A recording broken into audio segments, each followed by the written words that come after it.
But you don't need any introduction. There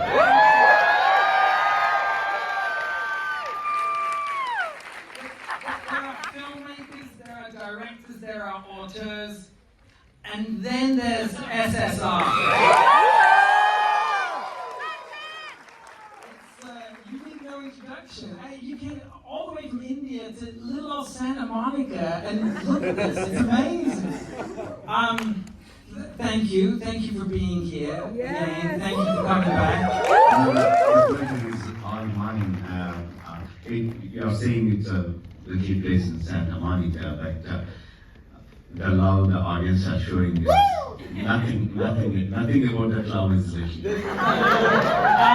So the last time we saw you was about 6 weeks ago. You conquered Hollywood at the IMAX, and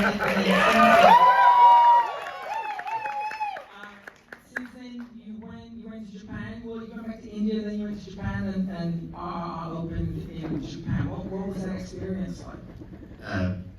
Absolutely amazing. How do you say it? The way the Japanese people show their love is amazing. Everything comes with a piece of art. The social media is flooding with the fan art, and I mean, commercially it's the biggest Indian film there. Like my previous film, Bahubali 2, collected about 288 million yen in about 6 months, and RRR will be doing that in 5 weeks. So first you conquered India, then you conquered America, and now you're conquering Japan. Please don't say how.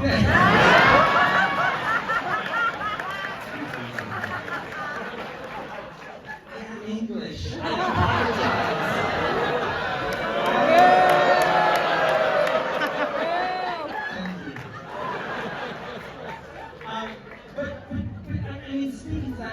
This is,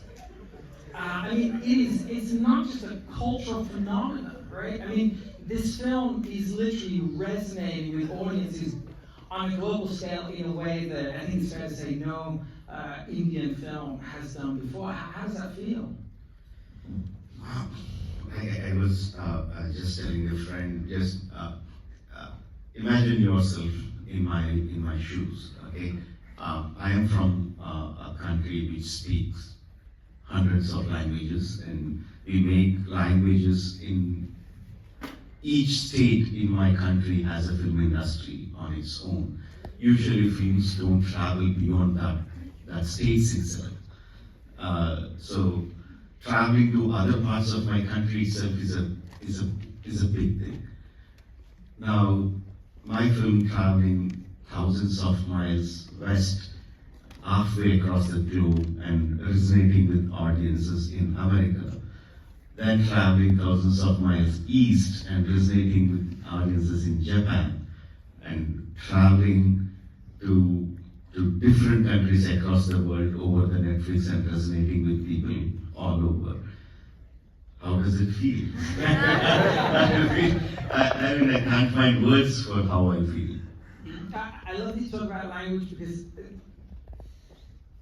one of the many things fascinating about this film, and I think your work in general, is how the language and the dialect, while it's so important in the film, it almost doesn't matter at all. There's a sense of watching this film, so much of it, and I found myself doing this many times. I'm watching the film, and a lot of times I'm not even reading the subtitles, but I'm following. And there's such a human element that's so centric, I think, to your filmmaking at its core.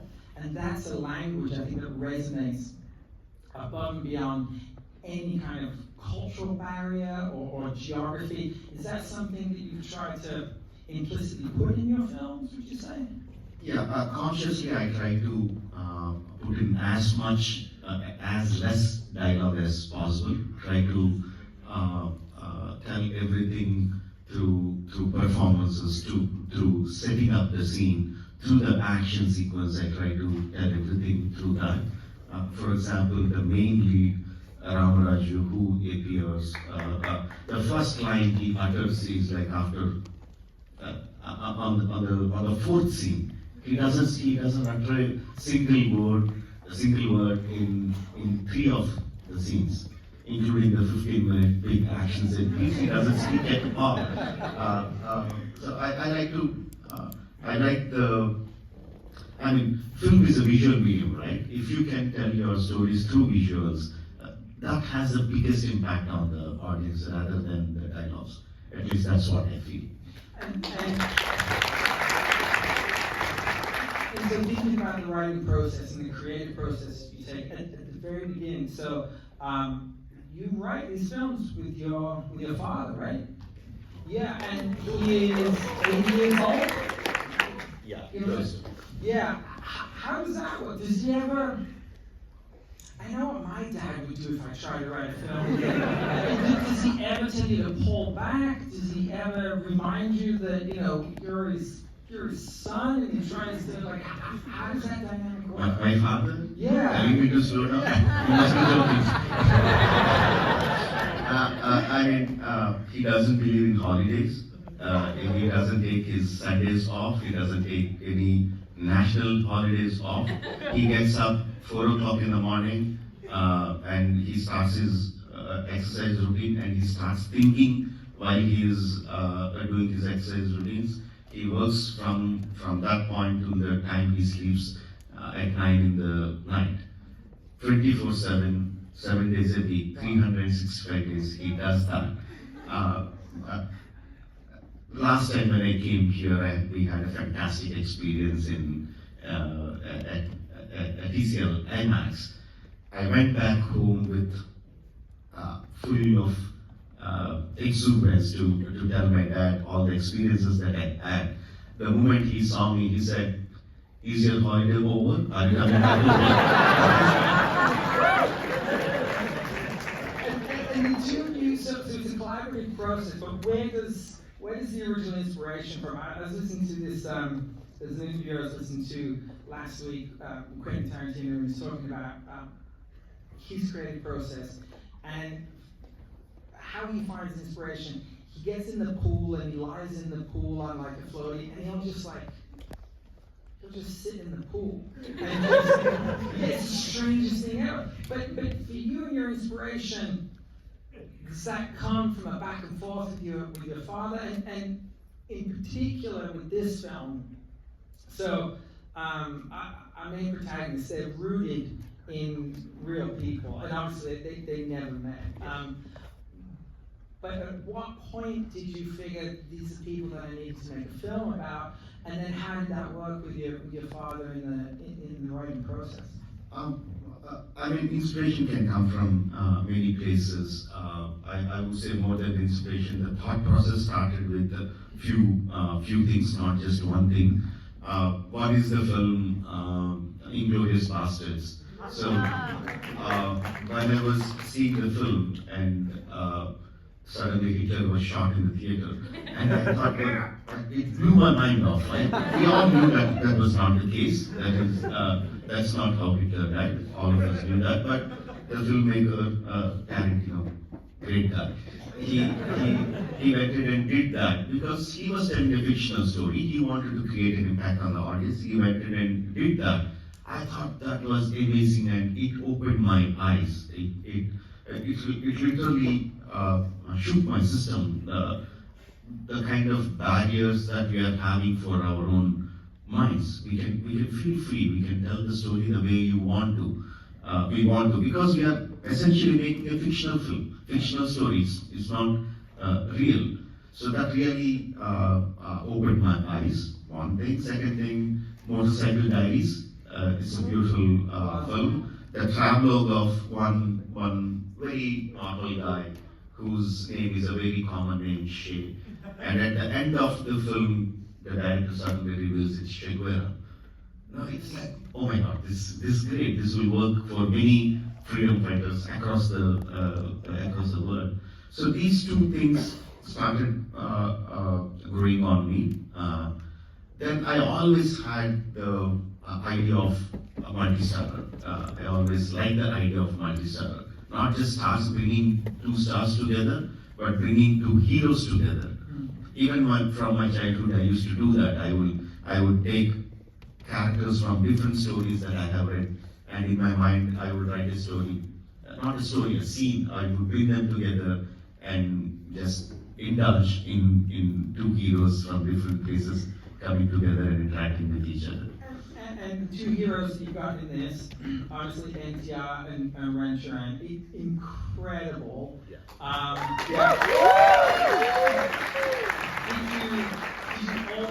Did you always envision that they would be the leads in this? The moment I thought multi-starrer would be good for my next film, the names that came to my mind were NTR and Charan. One thing, I worked with them before. Second thing is I have a great relationship with both of them. And third thing, that they are friends in real life. Apart from their professional, traditional family rivalry, they are good friends. And it makes my job more challenging to bring these two guys together. So yeah, I always had these guys in my mind. And when they came aboard, and just for a little context, like these are like mega stars back in India. And am I right in saying that? So this type of multi-star, as you say, like it just doesn't happen in Indian cinema. You never get two mega stars together. So that in itself was a huge feat. When they came on board, was it really clearly defined who was going to play which character? Was there any jostling between them as to who would play Bhimaran? When I had them on board, I didn't have a story. Wow. So I wanted to do a multi-starrer. I had the idea of doing a fun romantic comedy kind of That's not this. That's not this. Romantic. So I had that idea in my mind, and I called Tarak. Tarak, can you come over to my place? He said, okay. Then I called Charan and said, Charan, can you come over to my place? He said, okay. So first Tarak came, and then we were just chit-chatting, and then Charan came. Charan saw Tarak and said, hi bro, and they didn't understand why both of them were there at the same place without telling. So I took them aside and said, see, I wanted to reveal this to both of you at the same time.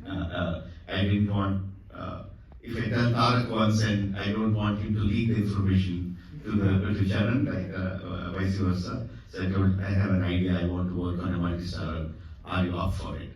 Without knowing the story. And I said, absolutely. Both of them said, absolutely yes. When was that exactly? Like what year? And then from there. Don't ask me this.